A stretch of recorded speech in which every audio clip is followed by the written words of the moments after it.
I've been into literature for as long as I can remember. Words, they reared me, they sustained me. When I was much younger than I am now, I clinged to poetry like a life raft. Langston, Maya, Edgar, Nikki, and Paul Laurence Dunbar, they were my absolute favorites. The first time I was introduced to Langston's Mother to Son, I was much too young to relate, and yet nothing up until that point resonated more. In my adulthood, I've had the honor of building relationships with some of the most amazingly intelligent, beautiful, forthright Black women imaginable. In late night conversations, over brunch discussions, and sometimes on slow walks in the park, I discovered that life ain't been no crystal stair for them either. What's more fascinating is that although we have this shared lived experience as Black women being reared in America, our upbringings were not monolithic. And for the little Black girls deep within us, the ones like Jenny who wanted to fly far, far away, the ones who comforted the growing adults to be, the ones that helped us to survive, our inner saviors, this love letter is for you.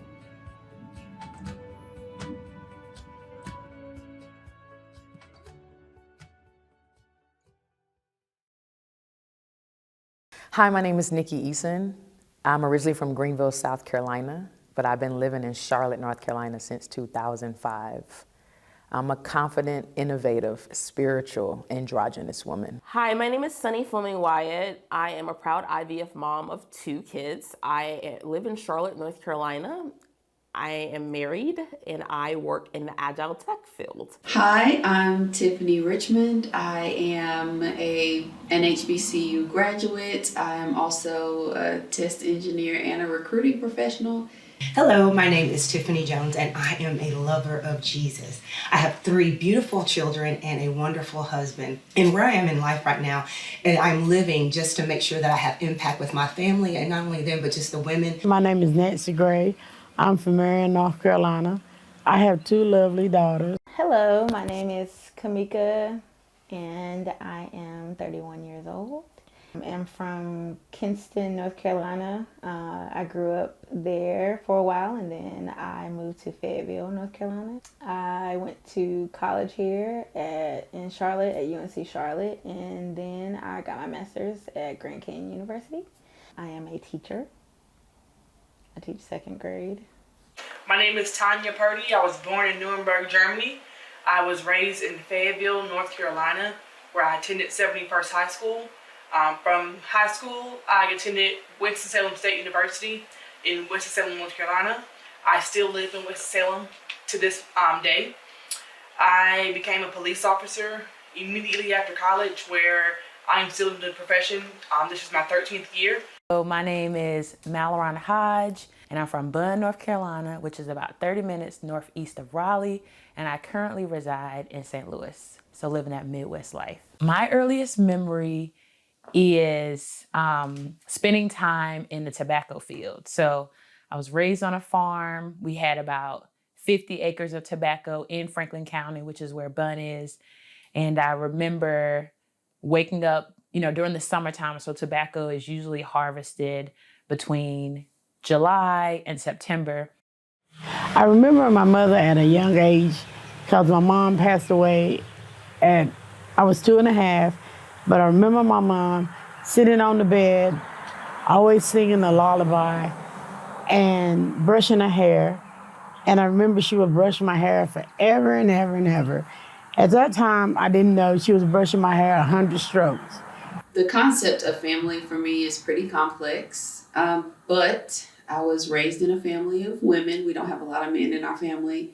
So I'm raised in a family full of strong women. I was basically reared by my mother and in part by my grandmother, who I ultimately lived with from part of my adolescence until I graduated from high school and left. I'm the oldest. I'm the oldest sister of 3, well, of 2. So there's my middle sister and then my baby sister. And so y'all, it's so funny. They always are like, we were talking for Mother's Day, and my mom was like, I had no problems out of Tiffany. She was the perfect child. She was just this or that, because they're always like, did you get spankings, or, what did you do? And I'm like, but my mom will say, I was not perfect. Yeah, I was the one who, my mom was an educator, and I remember getting a bad grade on a test, and I took the stamp, not thinking they would know, and anyway, stamped my mom's name on it, and anyway, I got in trouble for that. But for the most part, I did always try to comply and do whatever. I can confidently say that my little sister is spoiled. And it's not just because of my mother. It's because of just me, my sister, my mother, and my stepdad wanting her to have what all of us did not have, or what we did not grow up with. The way we were raised was completely different because they had each other, and I really didn't have anyone other than, our dog, and then my parents occasionally. My parents are older, like they had me at 35 and 37 versus they had my sisters at 22 and 24. And so they were able to do more activities with them. I feel like at one point I ended up almost, I don't want to say raising my parents, but by the time I moved out, they were in their 60s, their late 60s. So, they had other health concerns that my sisters maybe weren't aware of. Well, I would say as far as my upbringing, like I said, I'm the youngest of three. So I had an older brother and older sister. And from what I, can remember, we were in a 2-bedroom home. So I shared a room with my brother and sister. My family structure as a child, I would actually say I came from a 2-parent home. Now, was the 2-parent home broken? Of course. It definitely was. So it seems like I was raised by a single mother, and I was. I had a father and a mother and my sister. My father was on drugs, so he did not spend a lot of time in our home. I think I felt great. Like, I didn't realize it was anything different until I got older, and I realized that a lot of my friends, like, they were playing we didn't have many parks in Bunn, but they were going like skating and different things like that. And my fun was like out in the yard running on rocks, or, we play softball together. I love to sing. I love to do word art. I love to go outside. One of the things about the pandemic, I've loved it, is nature. Even, God is so strategic. Even at my old job, y'all, I was a stormwater educator. So this job entailed going in the creek, making rain barrels, frog walks, bird walks, listening walks. And I'm thinking, part of me is like, Lord, you are funny. But I enjoyed aspects of that job because it was outside with nature. Emotionally, it has been hard because it's you go through so many emotions when you're losing the weight and you're seeing your body change. And a lot of those emotions are happy emotions. They're like positive emotions, but then sometimes you notice that you're changing and you don't even realize that you're changing, and people are not allowing you to be the person that you currently are. That's one thing for sure. Y'all, I know we laughing, but I'm so serious. Like, golly, like, I don't want to work for you. I just want to take it off. The negative insecurities about myself that I don't like. But realistically, I wish I could take off anxiousness. I feel underestimated all the time. I would say that the most recent situation where I feel underestimated is probably at work. Teaching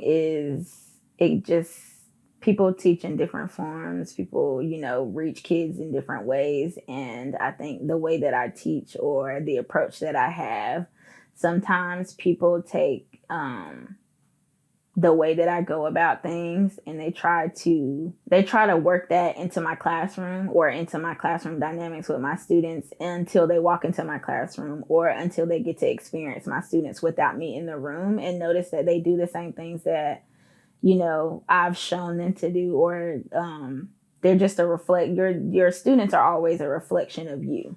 I need to be able to ask them, but also people need to be willing to answer them. But I remember, I always thought the answer was no, specifically with my grandmother, because I'm the first child of her only daughter. And I just remember my sister coming along, and obviously I'm old enough to remember and understand her birth versus my own.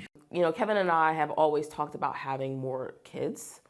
So, we actually did a second round of IVF over the summer because I was born with a genetic condition.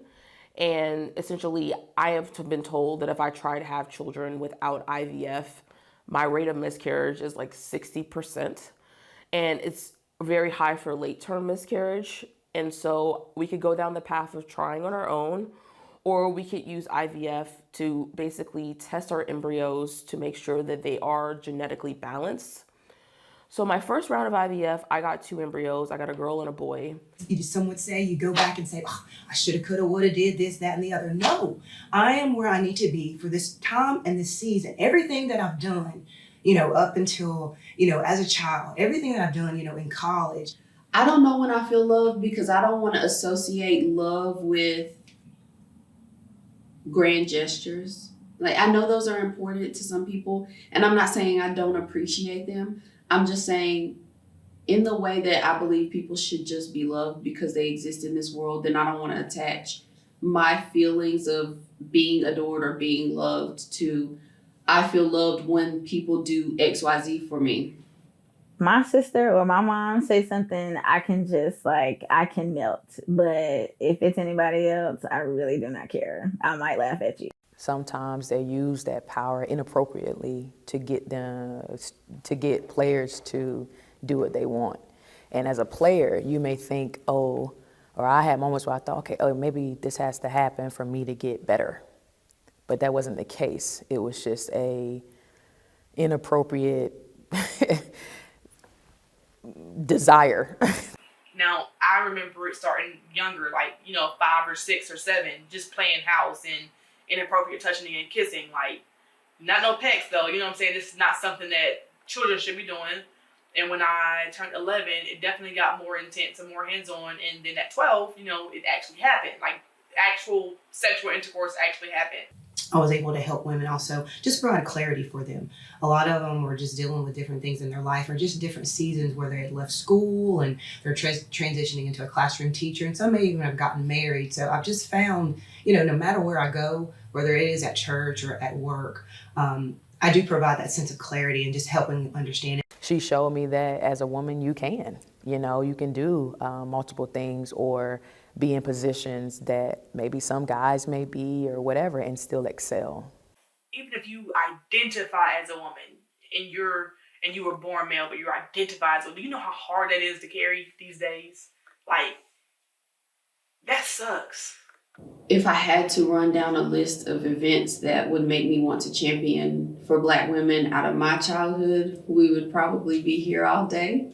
My definition of womanhood is just loving yourself, taking the time to love yourself. Womanhood defined for me in the very beginning of my life, women basically rule everything. My mom is a very strong woman.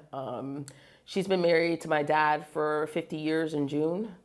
I always asked her what the secret was to such a long-standing relationship, and she says she does what she wants to do.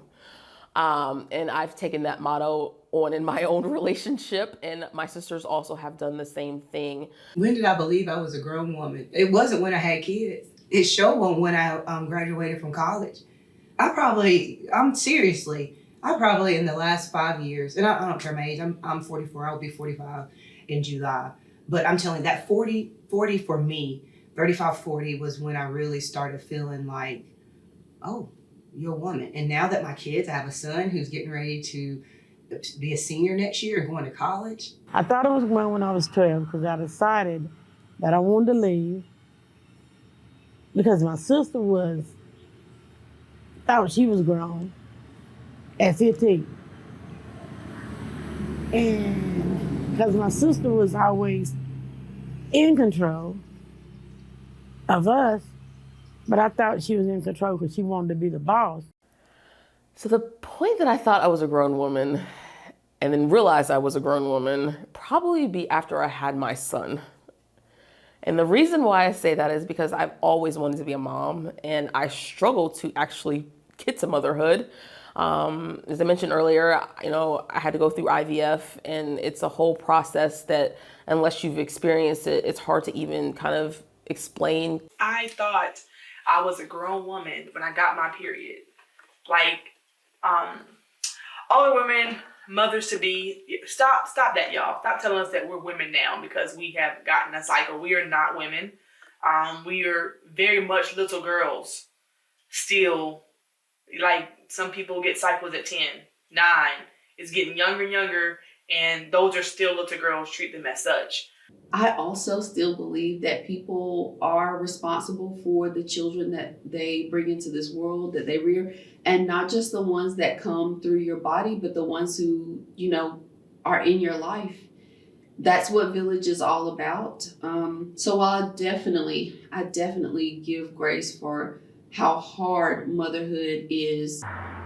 As I was going to make sure that nobody was going to take me away from my kids. No man, nothing. I wanted to be there so I can see my kids at night.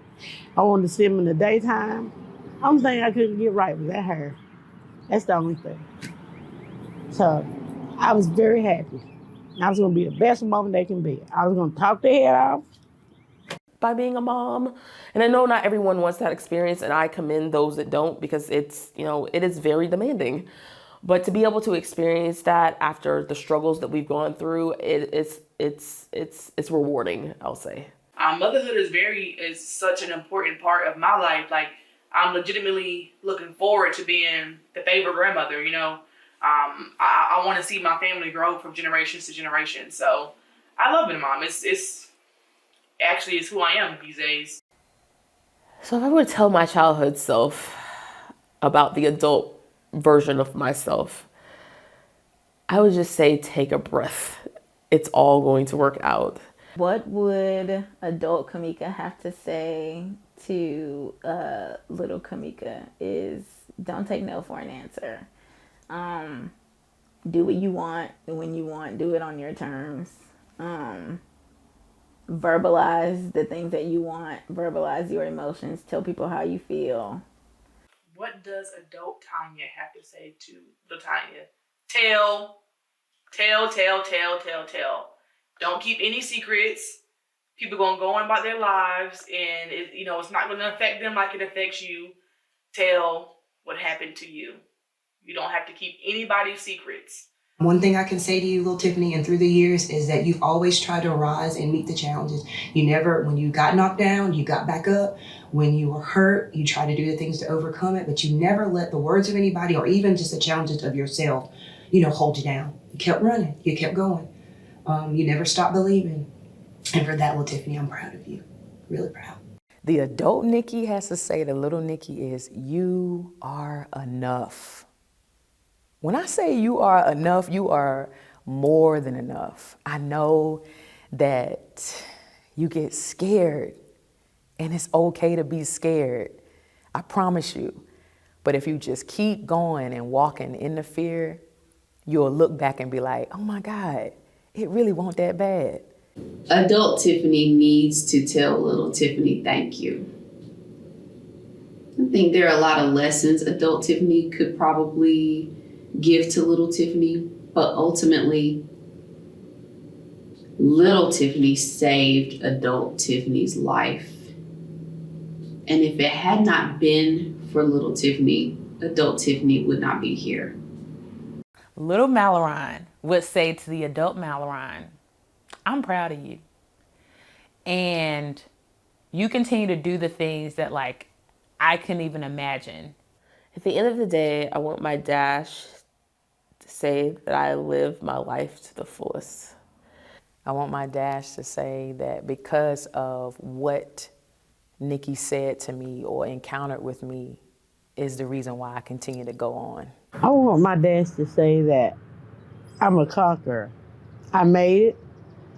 I'm still making it.